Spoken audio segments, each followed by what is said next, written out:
నటరాజ్ పోజ్ని నేర్చుకుందాం ఈరోజు.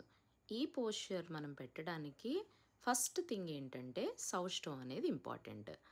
అరమండిలో దిగి చక్కగా అప్పర్ బాడీని స్ట్రైట్గా పెట్టి మనకి చేయడం ద్వారా నటరాజు పోస్చర్ అనేది కరెక్ట్గా వస్తుంది. ఇందులో 2 పాయింట్స్, మనకి హెడ్ నుంచి హిప్ వరకు అప్పర్ బాడీ, హిప్ నుంచి టోస్ వరకు లోవర్ బాడీ.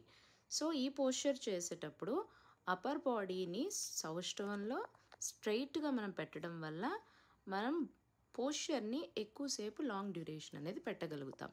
ఇది చేసేటప్పుడు మన అప్పర్ బాడీ అనేది తిరగకూడదు పక్కకి. అప్పుడు ఏంటి అంటే మనం లాంగ్ లాస్ట్ ఆ పోస్చర్ పెట్టడానికి ఈజీ అవుతుంది. చేద్దామా ఇప్పుడు? అర్థమైందా మీకు? Do along with me. ఇప్పుడు నటరాజ్ పోజ్ని చేద్దాం. ఫస్ట్ థింగ్, కాళ్ళు ఇరుపక్కలకి తిప్పి అరమండిలో కుంగడం నేర్చుకోవాలి. స్లోలీ లెగ్ని పైకి లిఫ్ట్ చేసి సూచీపాదం లోపలికి పెట్టాలి. అప్పుడు లాంగ్ లాస్ట్ ఉంచడానికి సస్టైన్ చేసి ఆ పొజిషన్ని లిఫ్ట్ చేయాలి. ఆ తర్వాత స్లోగా డౌన్ చేయాలి. ఇప్పుడు ఒకసారి హ్యాండ్ మూమెంట్స్తో చేద్దాం. ఈ పోస్చర్లో మన అరమండి పొజిషన్ని కాళ్ళు ముందుకు పెట్టకుండా ఇరుపక్కలకి కాళ్ళు తిరుగుతూ చేతుల్ని స్ట్రెచ్ చేస్తూ ఫస్ట్ కాలు లిఫ్ట్ చేసి ఫోల్డ్ చేయండి. ఎంత ఎక్కువసేపు ఉండగలిగితే ఉండి దెన్ స్ట్రెచ్ చేయండి కాల్ని.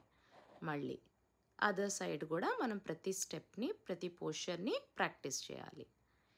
ఇది చేసేటప్పుడు కాళ్ళు ఫోల్డ్ చేసి ఎక్కువసేపు లాంగ్ లాస్ట్ ఉండడానికి ప్రయత్నం చేసిన తర్వాత then try to stretch your leg.